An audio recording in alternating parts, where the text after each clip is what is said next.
이번 시간에는 공정거래법 제45조 불공정거래 행위의 금지, 제9 부당한 지원 금지에 대해 알아보겠습니다. 부당 지원을 규제하는 이유는 과도한 경제력의 집중을 방지하여 공정하고 자유로운 경쟁을 촉진함으로써 창의적인 기업 활동을 조성하고 국민 경제의 균형 있는 발전을 도모하기 위함이라고 법에서 설명하고 있는데, 쉽게 예를 들어 원료를 공급하는 회사가 특정 회사에 원료를 다른 회사보다 저렴하게 판매하여 특정 회사가 사등한 경제적 수혜를 얻게 하여 불공정한 경쟁이 발생하는 등 속해 있는 시장의 공정한 시장 질서를 교란하는 것을 방지하고자 하는 것이다. 여기서 특정 회사를 지원하는 방법은 자금, 유가증권, 자산 등 다양한 분야에서 저가 판매, 고가 매입, 무상임대 등의 형태로 나타나며, 시장 질서의 교란은 지원을 불공정한 지원을 받은 특정 회사의 점유율이 상승 또는 독과점을 구축, 강화, 경쟁 사업자의 시장 퇴출, 신규 사업자의 시장 진입 차단 등 특정 회사로의 경제력 집중 현상으로 나타난다.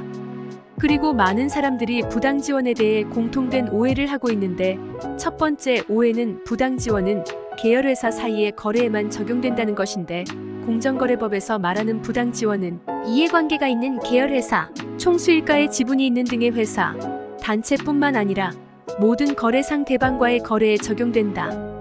두 번째, 부당 지원을 한 회사만 제재를 받는다는 것인데, 부당 지원을 한 회사인 지원 주체뿐만 아니라 받은 지원 객체도 제재를 받는다. 세 번째, 자금 대여 등 금전 거래만 조심하면 된다고 생각하는데, 금전, 유가증권, 자산, 인력, 사업 기회 등 모든 분야의 거래 모두 조심하여야 한다. 지금까지 독자의 이해를 돕고자 부당 지원에 대해 개략적으로 살펴보았는데, 본격적으로 법에서 어떻게 설명하고 있는지 알아보자.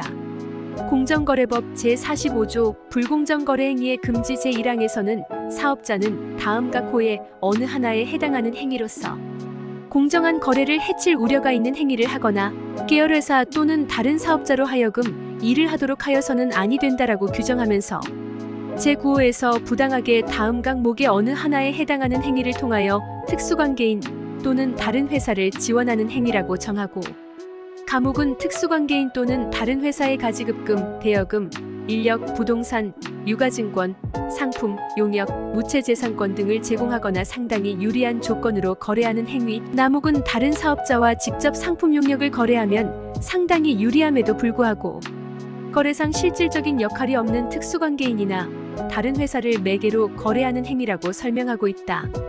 감옥은 설명 그대로 거래 상대방에게 상당히 유리한 조건으로 거래하는 것을 의미하며, 남욱은 재벌들의 내부 거래와 관련하여 언론에서 많이 접한 통행세의 일종이라고 생각하면 되겠다. 공정거래법 시행령 별표 2 불공정거래 행위의 유형 또는 기준에서는 부당 지원을 부당한 자금 지원, 자산, 상품 등 지원, 인력 지원, 거래 단계 추가 등 4개 유형으로 구분하고 있으며, 부당한 지원 행위의 심사 지침에서는 좀 더 구체적 설명과 예시를 보여주고 있다. 해당 심사 지침에서는 부당한 자금 지원을 지원 주체가 지원 객체와 가지급금, 대여금 등 자금을 정상적인 거래에서 적용되는 대가보다 상당히 낮거나 높은 대가로 제공 또는 거래하는 행위를 통하여 과다한 경제상 이익을 제공하는 행위, 또한 지원 주체가 지원 객체와 가지급금, 대여금 등 자금을 상당한 규모로 제공 또는 거래하는 행위를 통하여 과다한 경제상 이익을 제공하는 행위로 정의하면서 다음과 같은 예시를 들고 있다. 첫째, 지원 주체가 지원 객체의 금융회사로부터의 차입금리보다 저금리로 자금을 대여하는 경우. 둘째, 계열 금융회사에게 콜자금을 시중 콜금리보다 저금리로 대여하는 경우. 셋째, 계열 투자신탁운용회사가 고객의 신탁재산으로 지원 객체에게 저금리의 콜자금 등을 제공하는 경우 등이다. 다음으로 부당한 자산 지원을 지원 주체가 지원 객체에게 유가증권, 부동산, 무채재산권이나 기타 자산을 정상적인 거래에서 적용되는 대가보다 상당히 낮거나 높은 대가로 제공 또는 거래하는 행위를 통하여 과다한 경제상 이익을 제공하는 행위. 또한 지원 주체가 지원 객체에게 자산을 상당한 규모로 제공 또는 거래하는 행위를 통하여 과다한 경제상 이익을 제공하는 행위로 규정하면서 다음과 같은 예시를 들고 있다. 첫째, 지원 객체가 발행한 기업어음을 비계열사가 매입한 할인율보다 낮은 할인율로 매입하는 기업어음 고가 매입 행위. 둘째, 지원 객체의 신용등급에 적용되는 할인율보다 낮은 할인율을 적용하여 발행한 기업어음을 매입하는 기업어음 고가매입 행위. 셋째, 지원 주체가 제3자 발행의 기업어음을 매입하고 그 제3자로 하여금 그 매출 금액의 범위 내에서 지원객체 발행의 기업어음을 지원객체에게 유리하게 매입하는 기업어음 고가매입 행위이다. 다음으로 부당한 부동산 임대차 거래를 지원 주체가 지원객체에게 부동산을 무상으로 사용하도록 제공하거나 정상 임대료보다 상당히 낮은 임대료로 임대하거나 정상 임차료보다 상당히 높은 임차료로 임차하는 행위를 통하여 과다한 경제상 이익을 제공하는 행위. 또한 지원 주체가 지원객체에게 부동산을 상당한 규모로 임대차하는 행위를 통하여 과다한 경제상 이익을 제공하는 행위로 설명하면서 다음의 예시를 들고 있다. 첫째, 지원객체에게 공장, 매장, 사무실을 무상 또는 낮은 임대료로 임대하는 부동산 저가임대. 둘째, 임대료를 약정 납부기한보다 지연하여 수령하면서 지연이자를 받지 않거나 적게 받는 부동산 저가임대. 셋째, 지원객체로부터 부동산을 임차하면서 고가의 임차료를 지급하는 부동산 고가임차 등이다. 그리고 부당한 상품 용역 거래의 경우 거래대가 차이로 인한 지원과 상당한 규모에 의한 지원으로 구분하고 있는데, 먼저 부당한 상품 용역 거래를 지원 주체가 지원객체와 상품 용역을 정상적인 거래에서 적용되는 대가보다 상당히 낮거나 높은 대가로 제공 또는 거래하는 행위를 통하여 과다한 경제상 이익을 제공하는 행위로 설명하면서 예시로: 첫째, 지원객체에 대한 매출 채권 회수를 지연하거나 상각하여 회수 불가능 채권으로 처리하는 경우. 둘째, 외상 매출금 용역대금을 약정기한 내에 회수하지 아니하거나 지연하여 회수하면서 이에 대한 지연이자를 받지 아니하는 경우. 셋째, 지원객체가 생산 판매하는 상품을 구매하는 임직원에게 구매대금을 대여하거나 융자금을 알선해주고 이자의 전부 또는 일부를 임직원 소속 계열회사의 자금으로 부담하는 경우이다. 그리고 상당한 규모에 의한 지원을 지원 주체가 지원객체와 상품 용역을 상당한 규모로 제공 또는 거래하는 행위를 통하여 과다한 경제상 이익을 제공하는 행위로 설명하면서 예시로: 지원 주체가 지원객체에게 각종 물류 업무를 비경쟁적인 사업 양수도 또는 수의계약의 방식을 통하여 유리한 조건으로 대부분 몰아주는 경우를 들고 있다. 다음으로 부당한 인력 지원을 지원 주체가 지원객체와 인력을 정상적인 거래에서 적용되는 대가보다 상당히 낮거나 높은 대가로 제공 또는 거래하는 행위를 통하여 과다한 경제상 이익을 제공하는 행위. 또한 지원 주체가 지원객체와 인력을 상당한 규모로 제공 또는 거래하는 행위를 통하여 과다한 경제상 이익을 제공하는 거래로 규정하면서 다음과 같은 예시를 들고 있다. 첫째, 업무 지원을 위해 인력을 제공한 후 인건비는 지원 주체가 부담하는 경우. 둘째, 인력 파견 계약을 체결하고 인력을 제공하면서 지원 주체가 퇴직 충당금 등 인건비의 전부 또는 일부를 미회수하는 경우. 셋째, 지원객체의 업무를 전적으로 수행하는 인력을 지원 주체 회사의 고문 등으로 위촉하여 지원 주체가 수당이나 급여를 지급하는 경우 등이다. 마지막으로 부당하게 거래 단계를 추가하거나 거쳐서 거래한 경우를 지원 주체가 다른 사업자와 상품이나 용역을 거래하면 상당히 유리함에도 불구하고 거래상 역할이 없거나 미미한 지원객체를 거래 단계에 추가하거나 거쳐서 거래하는 행위를 통하여 과다한 경제상 이익을 제공하는 행위. 또한 거래상 지원객체의 역할이 있다고 하더라도 그 역할에 비하여 과도한 대가를 지원객체에게 지급하는 행위를 통하여 과다한 경제상 이익을 제공하는 행위로 정하면서 다음의 예시를 들고 있다. 첫째, 통상적인 직거래 관행 및 기존의 거래 형태와 달리 지원객체를 통해 제품을 간접적으로 구매하면서 실제 거래에 있어 지원객체의 역할을 지원주체가 수행하거나 지원주체와 지원객체의 역할이 중복되는 등 지원객체가 거래에 있어 실질적인 역할을 하지 않는 경우.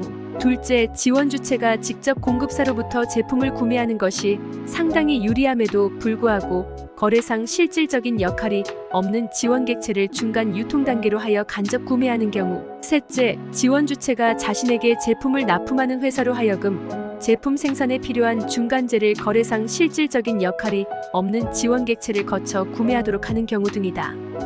그리고 부당한 지원행위의 심사지침에서는 부당성을 판단하는 기본 원칙으로 원칙적으로 지원주체와 지원객체의 관계, 지원행위의 목적과 의도, 지원객체가 속한 시장의 구조와 특성, 지원선거래 규모와 지원행위로 인한 경제상 이익, 지원기간, 지원횟수, 지원시기, 지원행위 당시 지원객체의 경제적 상황, 중소기업 및 여타 경쟁사업자의 경쟁 능력과 경쟁 여건의 변화 정도, 지원행위 전후의 지원 객체, 시장 점유율 추이 및 신용 등급의 변화 정도, 시장 개방의 정도 등을 종합적으로 고려하여 해당 지원행위로 인하여 지원 객체가 직접 또는 간접적으로 속한 시장에서 경쟁이 저해되거나 경제력 집중이 야기되는 등으로 공정한 거래를 저해할 우려가 있는지 여부에 따라 판단한다고 설명하면서, 이러한 지원행위의 부당성은 공정한 거래 질서라는 관점에서 판단되어야 하며, 지원행위의 단순한 사업경 영상의 필요 또는 거래상의 합리성 내지 필요성이 있다는 사유만으로는 부당성이 부정되지 아니하고, 공정한 거래를 저해할 우려는 공정한 거래를 저해하는 효과가 실제로 구체적인 형태로 나타나는 경우뿐만 아니라 나타날 가능성이 큰 경우를 의미하며, 현재는 그 효과가 없거나 미미하더라도 미래에 발생할 가능성이 큰 경우를 포함한다고 설명하고 있다.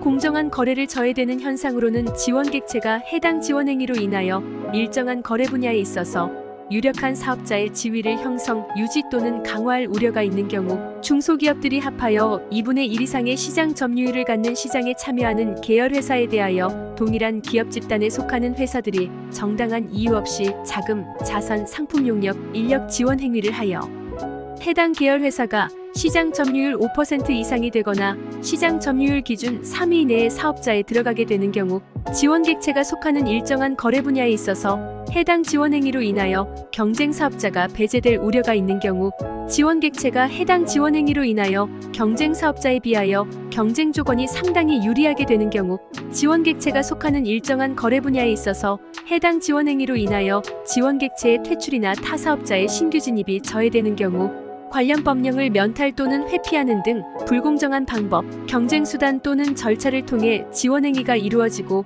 해당 지원행위로 인하여 지원 객체가 속하는 일정한 거래 분야에서 경쟁이 저해되거나 경제력 집중이 야기되는 등으로 공정한 거래가 저해될 우려가 있는 경우 등이다. 마지막으로 심사 지침에서 설명하는 몇 가지 안전지대를 설명하고 마무리하자면, 먼저 부당한 자금 지원 중에 자금을 차입하는 경우 지원 객체 차입자가 은행, 증권사들로부터 일반적이고 정상적으로 조달하는 금리와 지원 주체, 대여자로부터 실제 조달하는 금리의 차이가 7% 미만이면서 지원 객체와 지원 주체 간 해당 연도 자금 거래 총액이 30억 원 미만인 경우 부당 지원에 해당하지 않으며, 역시 상품 용역 거래의 지원 객체와 지원 주체 간 해당 연도 상품 용역 거래 총액이 100억 원 미만이고, 거래 상대방의 평균 매출액의 100분의 12 미만인 경우 상당한 규모에 의한 지원 행위가 성립하지 아니하는 것으로 정한다. 지금까지 배운 것과 같이 부당 지원 행위는 공정거래 저행성이라는 부당성을 증명해야 하기 때문에 공정거래위원회가 위법성을 증명하기 가장 어려운 위반 행위 중의 하나이다. 공정거래위원회가 심사 지침에서 정하고 있는 부당한 지원에 해당하지 않는 행위의 요건을 정확히 이해하고 유사 경우에 참고할 경우 부당 지원 행위 리스크를 상당히 낮출 수 있을 것이다. 다음 시간에는 공정거래법 제40조 부당한 공동행위의 금지에 대해 다룰 예정이다. 컴플라이언스 아카데미, 공정하고 투명한 사회에 기여합니다. 감사합니다.